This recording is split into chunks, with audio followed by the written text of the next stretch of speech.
So, welcome to the MMA Fight Game Podcast. These two gentlemen, specifically the one on my right, I have known forever, and he's been the hardest guy to get on an interview. I've been able to get Dana White Contender Series athletes. I've been able to get Combat FC, but an OG in Rochester, New York, in the mixed martial arts scene, I haven't been able to get. I've been chasing these two gentlemen for a very long time. They have two massive fights in the next 2 weeks, one with CFFC and the other one with Ring of Combat in Atlantic City at the Tropicana.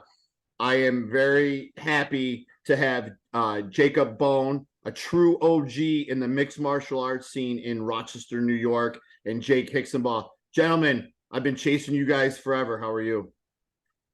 Good, man. How are you? I'm great. I'm doing good. So you guys got some big bouts coming up.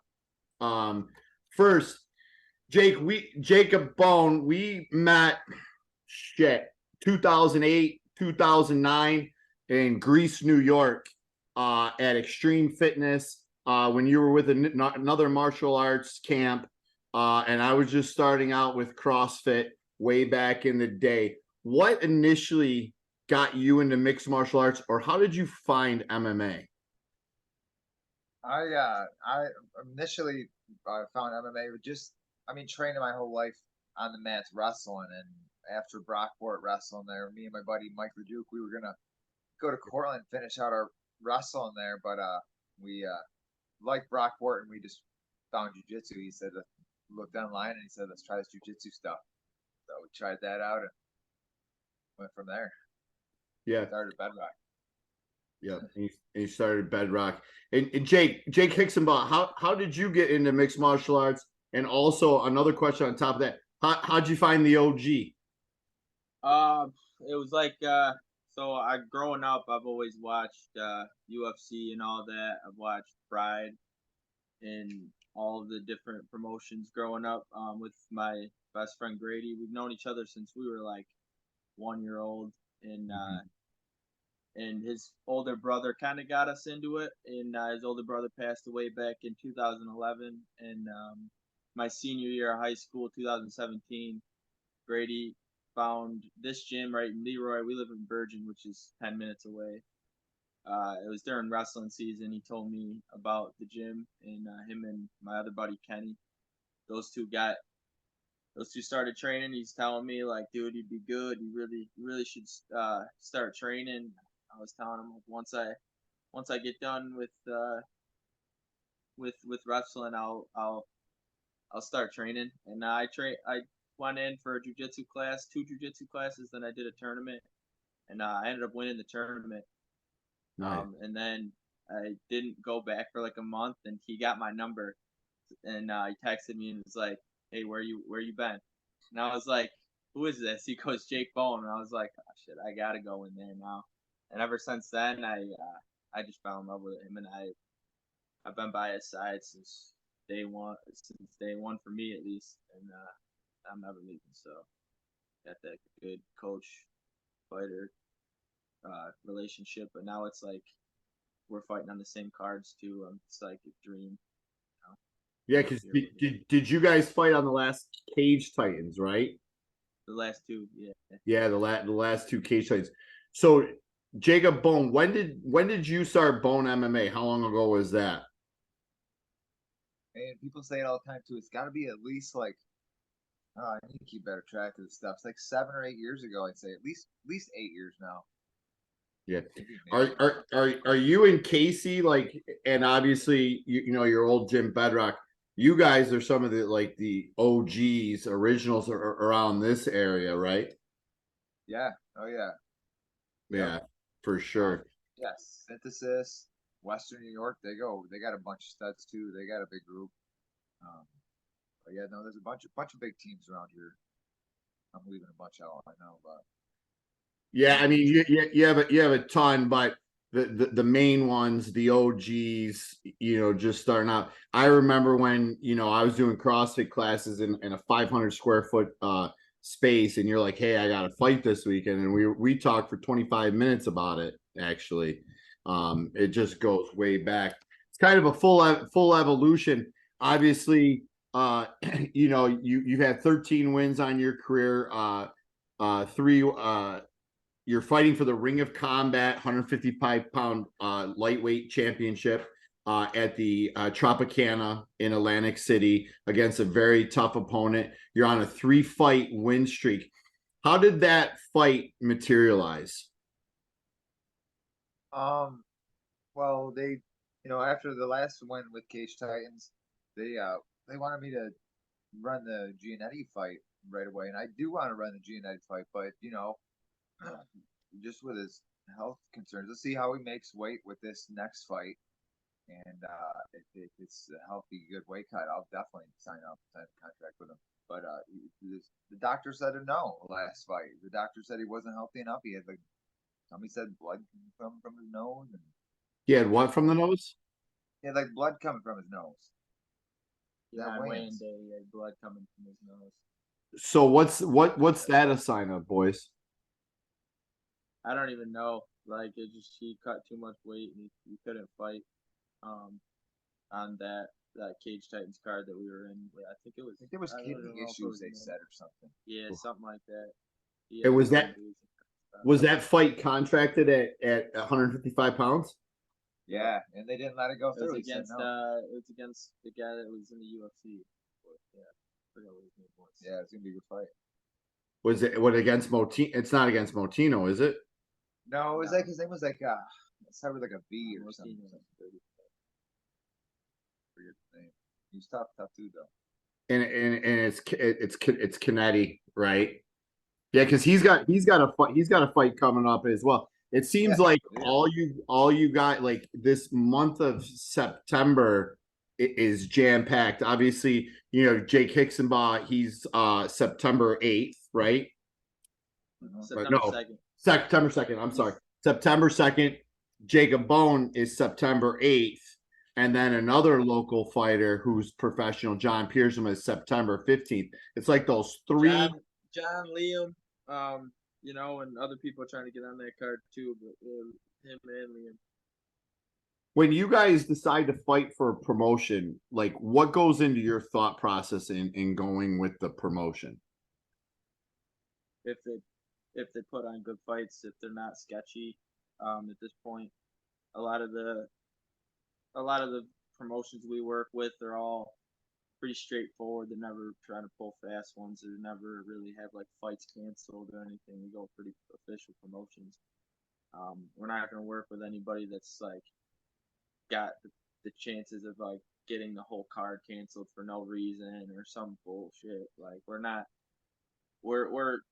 We're making sure that we are always he's been fighting for CFFC, CES, all over UFC Fight Pass for a while now, so he's got good relationships with those guys.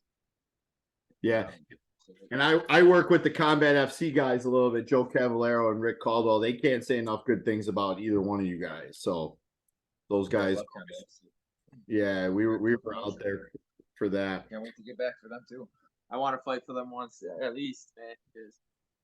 Well, Rick Caldwell, I know you watch my stuff, so both the Jakes are saying it. So I think what's going to happen is their next card's going to actually be in February after this one, because they were thinking about doing something in December, and then they got their Fight Pass schedule, so February. But after this call, I'll shoot Rick a message and say, hey, both the Jakes are into it, unless you guys get a phone call from something else. Am I right? Let's go. Yeah. Right. So Jacob Bohn, so you have the fight at the Tropicana.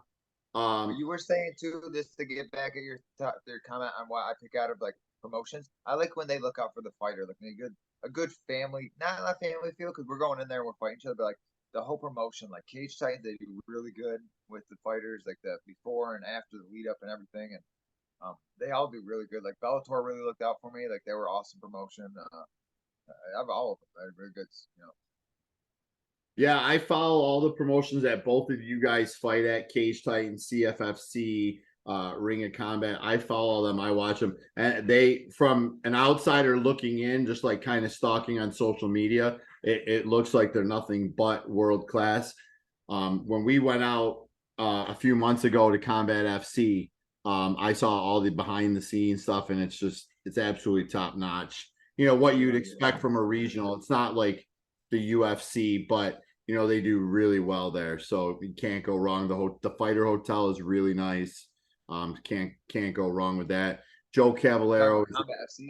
yeah, Combat FC. The cage was really nice too. That's one thing I look out for too. I like the cage. If it's a crappy cage, I don't like to fight in the trailer. You know what I mean? I like to fight in a nice setup, nice cage, good cage feel, good canvas. yeah. So Combat FC was nice. Yeah, let me ask you this: do you guys prefer a size? Like, do you ever like maybe say? And I'm just hypothetically saying this. Say Cage Titans has a smaller cage, CFFC has a bigger cage. Would you choose one organization over the other because of the cage size? Well, it's well,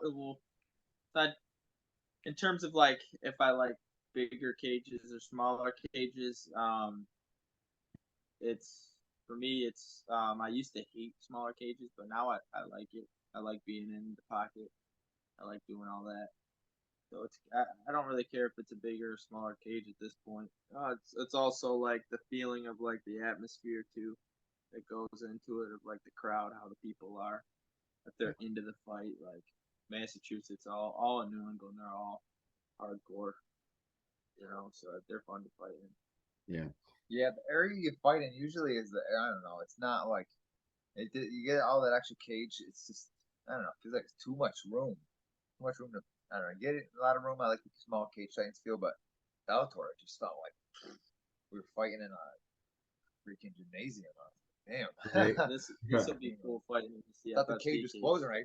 I stumbled back because I thought my back. I was like hit me with a good body shot, and I was like stumbled back a little bit to try and catch the back of the cage. And I was like, where was the cage? Fucking trip. Yeah, because Nat Kava had said something like setting up his strikes because he's a heavyweight. He says he prefers the bigger cage to get his timing and his footwork. But you guys are on the lighter side of the sport versus like what Nat is. So I guess there's two opinions on that. I also haven't really had much of a bigger cage feel. I have had a bunch of smaller cages in the past, like few fights. So this bigger CFFC is gonna be a bigger circle cage, so this will be fun. And remember how big was CES? It looks. And with CFFC, is this your first time fighting with CFFC, Jake? Yeah, this would be my first time fighting with CFFC. So I had a bunch of teammates that fought for them. And how did you get hooked up with those guys? How did I get hooked up with those guys? Well, he made his debut back for his pro debut back for CFFC. He's known them for a long time. My manager came at me with a fight. It's a tough opponent, but you know, I don't give a fuck. I'll fight you. At the end of the day, especially at this type of promotion. And I took the fight, you know, that's how I got really hooked up with these guys. I've been friends with Arias. Oh, okay, the matchmaker Arias, right? Yeah, I've been friends with him on Facebook for a while too. Also, he watches your stuff. Yeah, you kind of come off as like a Nate Diaz type guy with the facial and the attitude and the speak. I didn't really get that. That's what the Abids call me too. That's what they used to call me, Mini Nate. And I remember back when I was 18, first thing I ever said to them when they called me that, and I was like, I'm Jake Hixenbaugh, motherfucker. I was like kind of pissed off because I was cutting weight, and they were like, that's what Nate Diaz would say. Like, I love it. And Jacob Bohn, I'm going to look like now that Jake said that you made your debut at CFFC 35 back in 2014. You made your pro debut. You fought a guy that is a pretty big time stud in the UFC right now, Pat Sabatini. Oh, yeah. Do you remember that fight? Yeah, he's a beast. I remember I was 11-1 as an amateur. He was really a 10-0 as an amateur. So I knew it was going to be a good scrap, my first one, and that's how I like anyways, tough fights. I'm not doing this all the weight cutting and hard Yeah. fight camps to fight guys, that are next level. You're going to push me to make me the next level. But I went out there a little aggressive, just like I was in a lot of my first fights. Not patient, not playing the game. A little overzealous, and I threw a big kick, bang, hit him in the arm. Ow, caught him good with a hard kick, bang. I got some good kicks, but sent that kick, hit him in the arm, and he blocked it right there. And then he went in for a takedown. I tried to go for a guillotine. Stupid me. Like pull guard. I should have tried to defend the takedown a little better, or just defend the takedown. Tried to pull guard on him. And I really wasn't doing my jiu-jitsu at that time. I was training once a week here and there. You're going professionals. You got to play the whole game. That's why some guys I know they don't do MMA because it's so much to it. The weight cut. You got a little more weight cut than kickboxing and boxing. You got to do everything: jiu-jitsu, wrestling, striking, everything. Way more to it than other fight camps. Yeah. Daddy ended up taking my back though. Yeah, I see that. Cole Young, he's a big time power slap guy out in Las Vegas, a new combat sport from Dana White. He specifically said that reason. That's why he chose power slap over MMA, because there's so much complexity, and with his life, his schedule, his son, that's why he chooses that. And then, other guys, like I talked to Michael Stevens, who fought this past weekend at the Attica Takedown. He goes, my grappling is like a toddler. I'm sticking to boxing. I'm sticking to kickboxing. That's it. Because like you said, there's a lot of moving parts to the whole MMA game. Another familiar opponent that you had fought last night, Shane Burgos. I know. I tried to stay up, but I fell asleep. But I watched it. I rewatched it. It was a good fight. Yeah, and I'm just going. I mean, you fought in Joe Selecki, yeah. obviously Giannetti. I mean, if you Sean Soriano, yeah, fucking has some good leg kicks. And when you win this fight decisively, could that set up the fight with Giannetti, or maybe with Combat FC with one of their champions? And then you should be maybe looking for a look to maybe back to Bellator or up to Las Vegas with the UFC. Yeah, man, I would love to obviously get on UFC whenever, contender shot, whatever, This next level, get back to Bellator. Bellator is awesome. I love Bellator. It's good company. LFA, they're coming around. I would love to hop on that card. But I just love to fight. I love to fight. Yeah, and we just got done sparring. We had some killers in here. We had Moose in here. Yeah. We had Caleb in here. We had Jesse that just won by knockout Jesse over the just won. weekend. He's getting rounds because he's got another fight coming up. He's got a title fight coming up September 15th. To skip Poughkeepsie. Is that the gingerbread man? Yes. That dude's a fucking caged animal. So jumping off talking about your guys' fights in your career, let's talk about the Attica Takedown for a second. So after the fights, we put up promotions. So many kids and parents came and said they loved the gingerbread man. And I'm like, wait, let me look that up. And that's your guy. And I'm like, okay, now I get it. I remember seeing him spar at 205, and he was taking. We gotta tell him that everybody's saying that, the kids are saying, because he's fighting again for Cage Wars in September 15th, so people tune into that too. So title fight. He's gonna be big. Is it MMA or is it kickboxing? MMA. It's actually for a cruiserweight title for Cage Wars. What's cruiserweight? What's that weight level? It's 225, 220 or 225.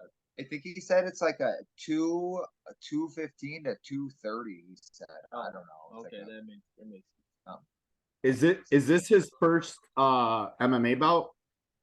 No, he's had a couple. He's had a couple. Okay, yeah, I'm unfamiliar with him. Let's talk about Jimmy Pearl for a second. So Jimmy Pearl fought. It wasn't the storybook ending that we always wanted, but I honestly think that it was really immaterial that night. When that fight was announced, because I do all the social media for Full Contact, I do all that stuff. That fight got the most buzz and the most people commenting out of the whole card. Then the pop when that guy walked out was something I've never heard at a local regional MMA show. Okay. Then when I was interviewing him at the end, when he announced his retirement, like I wasn't ready for that. And that was some gut wrenching shit that went on. And I asked Jimmy about you. What has Jimmy brought to you gentlemen and to Bohn MMA as a whole? I've known Jimmy since I've started training, so like he's been a brother. Like I don't know, like it's been fun. Like he's fought a bunch before I even made my amateur debut. You know, I remember like kind of being like a 17-year-old kid, 18-year-old kid, like looking up to him and you know and watching him fight for the last time. I mean, that's MMA for you though. Like you know, like you don't go out the way you want to all the time. You know, that's MMA.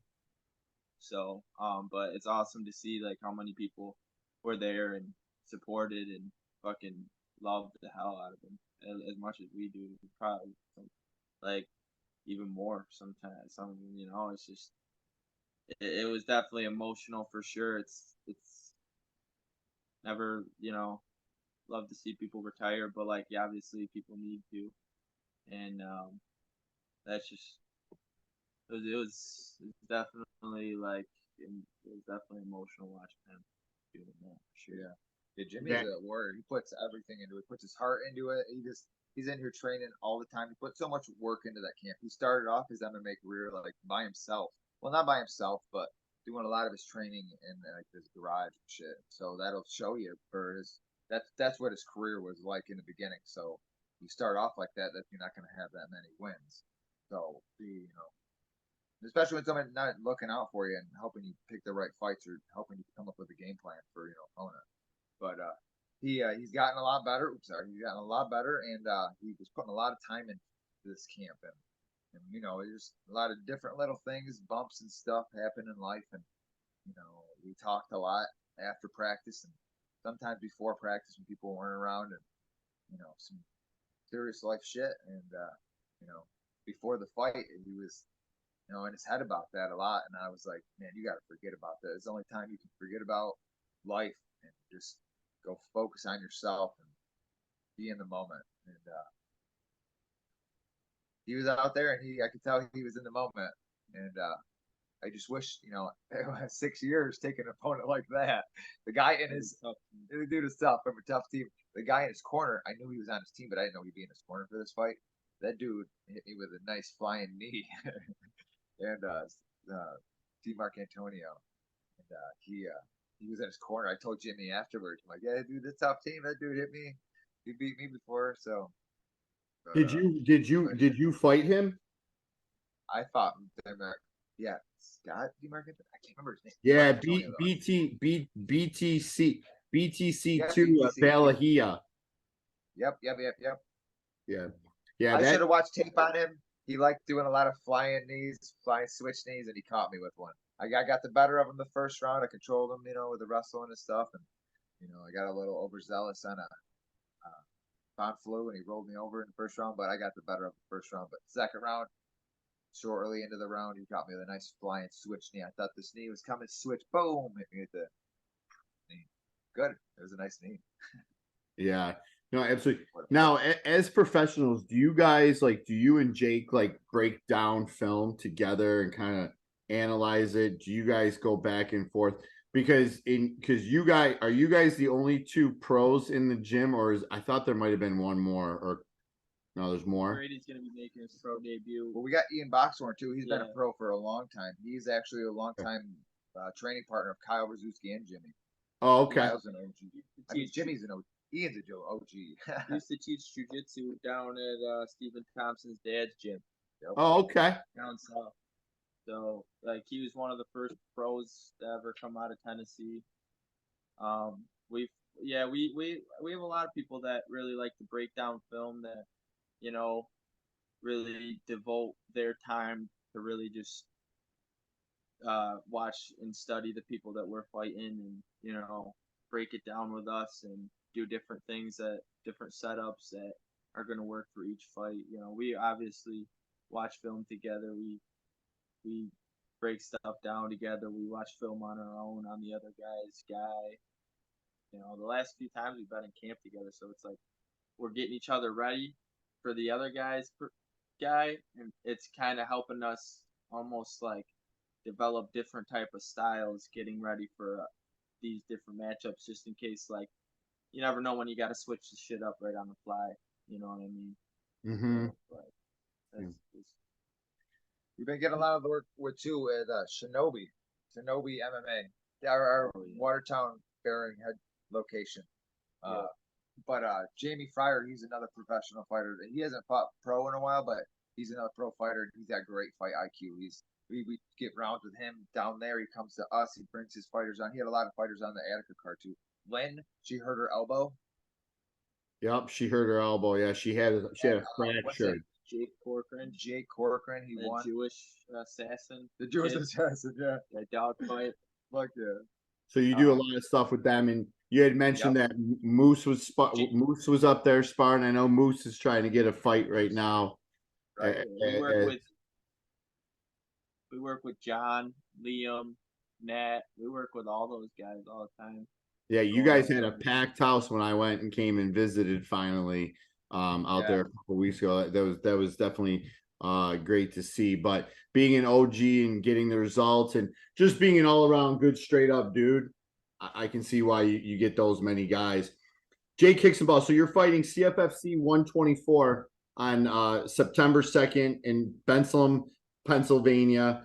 What weight class is that fight at? 155. So it's lightweight. So you're currently 2-1. You're fighting, was it Manshir Kiera, 3-0, seems to be a grappling specialist, 3 subs, 2 by rear naked choke. What are, without going into game plan and specifics, what are your expectations for September 2nd? Well, this guy's a really good black belt. Marcelo black belt. He's competed at IBJJF. Pretty sure he's an IBJJF world champion, if I'm not mistaken. Back I don't remember what year it was, but he's really good grappler. But I'm not sleeping on his striking whatsoever. He's gonna be well rounded. He's gonna be pretty boxing heavy, but I think I think it's like sooner or later he's gonna want to get it to the ground because he's gonna be very confident in his jiu-jitsu, but I think he's gonna want to use his striking off the bat. I'm not sleeping on his striking or anything. I'm not sleeping on anything this guy's got. He's tough. Yeah, I fight tough dudes. I'm just like this guy right here, Yeah.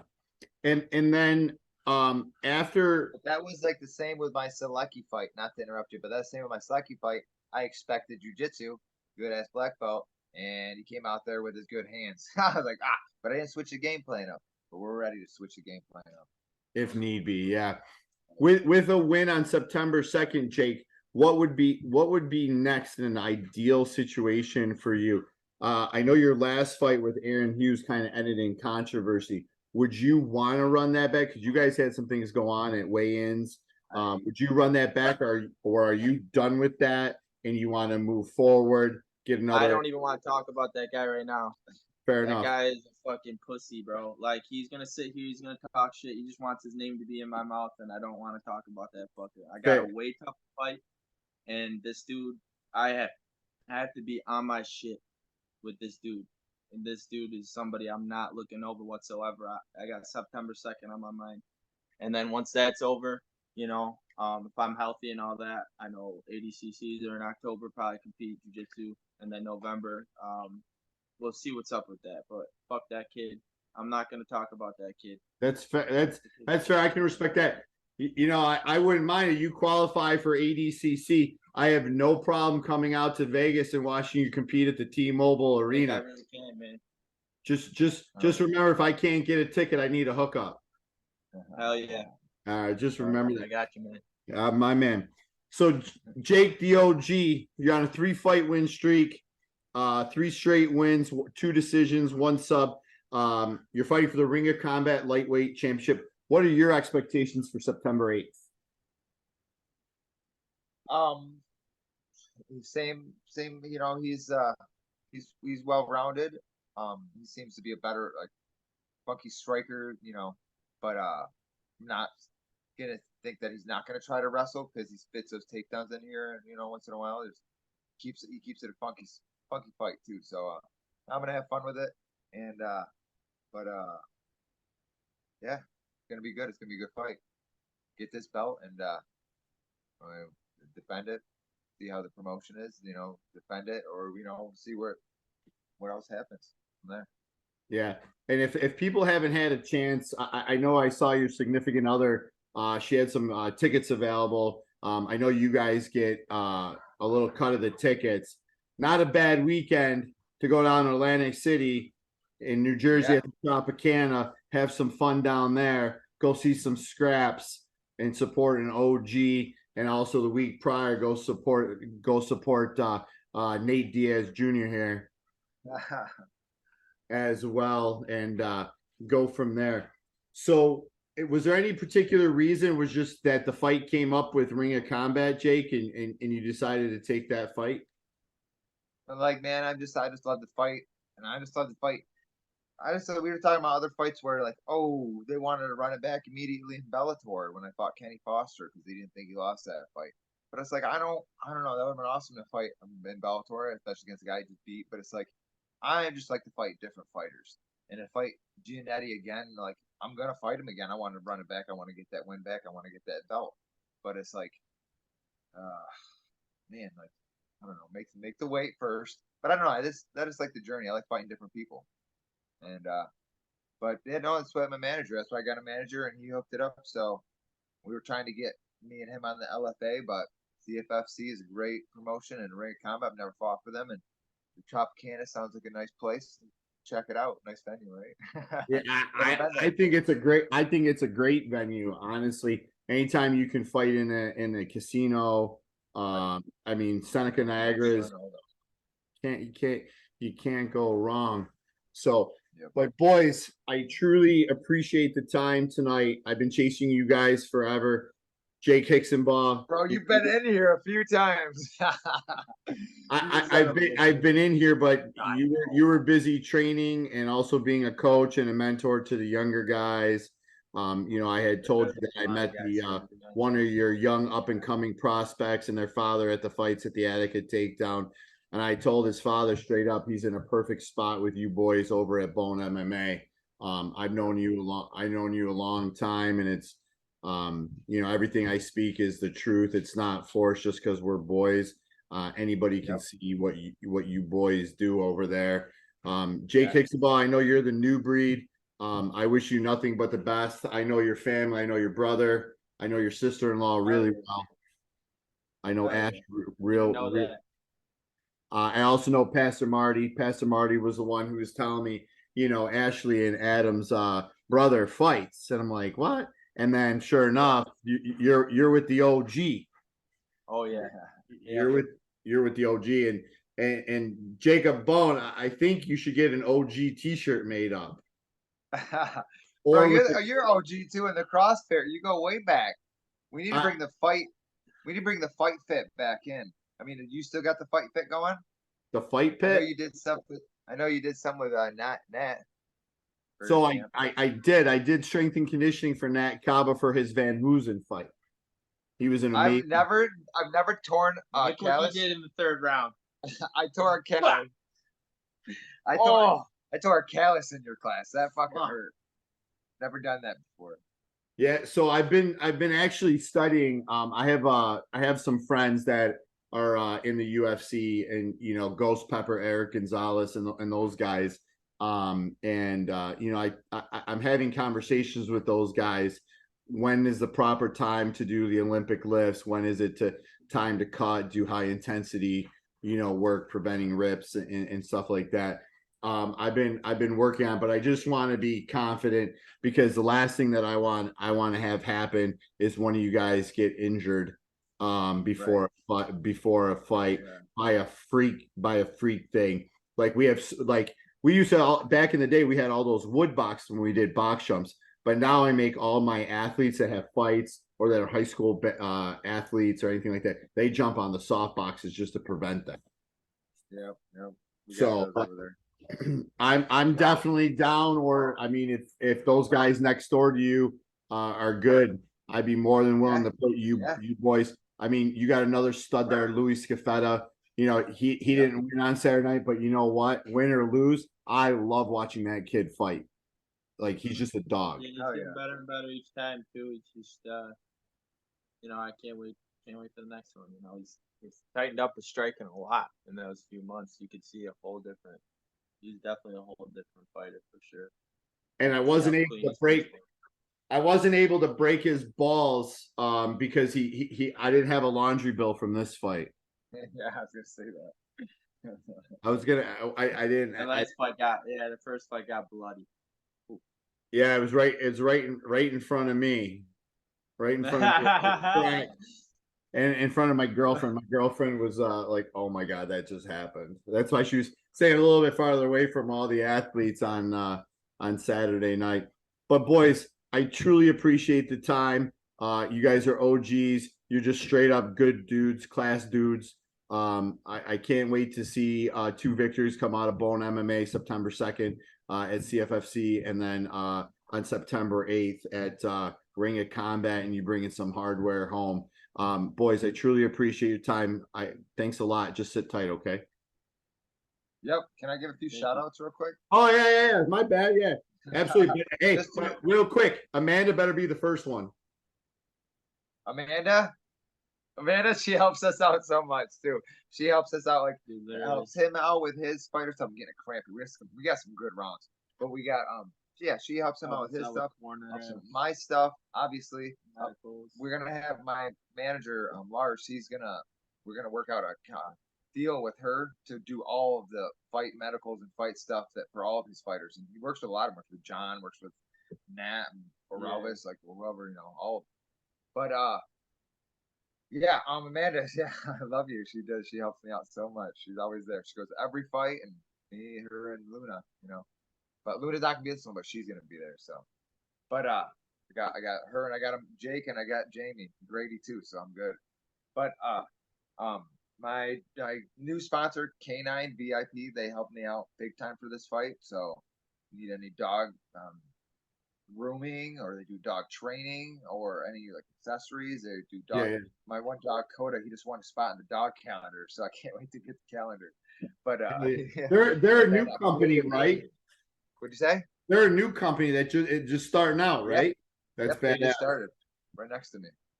Okay. And then Creative Inking, a new tattoo shop, right next to me too. Shauna, she does awesome work, so they're helping me out too. So so when you win the title or you get to the UFC, are we all 3 of us going to get a goat tattoo for you on us, or what? Yeah, right. Might have to. Might have to get the goat and just put Bone inside the goat. She could probably do something like that, right? I like that. Also shout out to all the gyms that have been helping us out, like he was saying, Shinobi, Synthesis. Obviously shout out to him for helping me out with every single fight. Shout out Amanda for helping with the medicals, and also shout out to Liberty Pumps. They're gonna be a sponsor for me this fight. They're a pretty big pump company in the Northeast. They go right out of Bergen. So they're helping me out with that. Also, shout out you for giving me the interview. Getting you out there, Nate Diaz Jr. So just piggybacking off your shout outs, boys, what having good loyal Sweet Heel. Oh yeah. Always Sweet Heel. CBD stuff. Yeah, I've used that stuff. I met those guys at Combat FC actually. What were you saying though? My bad. So what does it mean to you guys, or what happens? Like, I'm trying to put the words in. Having good, loyal sponsors that are with you day in and day out or long term, what does that mean to you, and what does that provide to you to keep chasing this mixed martial arts dream? That helps a lot with our obviously our food, because we try to eat better during camp. Yeah. You know, obviously not try. We do eat better in camp. Sometimes we go away and we go on training trips and whatever, you have a cheat meal here and there, but whatever, we work that shit out. But it helps with that. It helps with the travel. It helps with little things that we need to help bumps and bruises and recovery and stuff like that. But yeah, man, it helps out a lot, like training gear and stuff like that. Really helps out. Just knowing that they have our back like that, and they're just going to be there for us. So. Yeah, definitely. Sweet Heel's definitely been one that's the only one for me. I'm very new in the pro game and sponsors and all that. They're the only one that's been there for me day in and day out so far. I'm sure Liberty's going to be there too from now on. But I'm glad that we got such a loyal support system, and in general with our team. They're always there, whatever we need in terms of camp wise. We got people that support us, help us with whatever, and the sponsors help us money wise, and we're all eternally grateful for that. Yeah, for sure. And those sponsors, I'm assuming they're also mixed martial arts fans as well, right? Yep, one of my friends, I'm just thinking, John Rodriguez, he's a Titan Construction. He's another one of my sponsors. Been there since the beginning. I met him training down in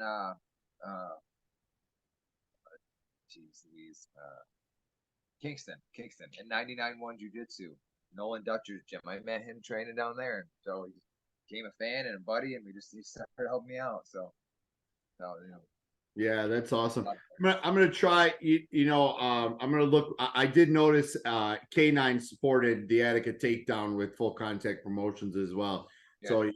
I definitely knew they were there. So I always tell people, if you're friends with a fighter or you're a fan of a fighter, you have to support their sponsors, because their sponsors support them. So if you're a fan, that's the least you can do is, these guys, if you need a toilet or something like that, hit up Liberty Pumps. If you have a dog that's an absolute pain in the ass, like my Kiko, send him to K9. If you have some bumps and bruises, Sweet Heel, and the tattoos, when Jake becomes the champ on September 8th, got to get that goat tattoo. We didn't make it right. It all goes full circle. Full circle, and then maybe get some of these sponsors on board to get that Jacob Bohn MMA goat T-shirt or OG. I think that's pretty. Get all the goat tattoo. Hell yeah, man! Let's rock and roll. And Jake, we go way back. I mean, I've known you for 15 to 17 years now. Yeah. Long time, like 08, 07, something like that. So I can't believe that it's still first circle. You're still in this game, killing it. 3 fights streak, and you got a new breed athlete right next to you that's is killing it and looking to make a move. But I'm all in watching you compete for ADCC, Jake Hixenbaugh, for sure, man. That's going to be It's going to be, and like, hey, we'll do it up. You go out to Vegas, I'll make sure we're doing something, and we're doing it up right out in Sin City for sure. Yeah, nice. Hell yeah, that would be badass. And also, just remember, when you guys get the call and you guys are fighting on the big shows, just remember the little guy right here who might need a ticket or something. You never know. All right, boys from Bohn MMA, sit tight. All right. All right.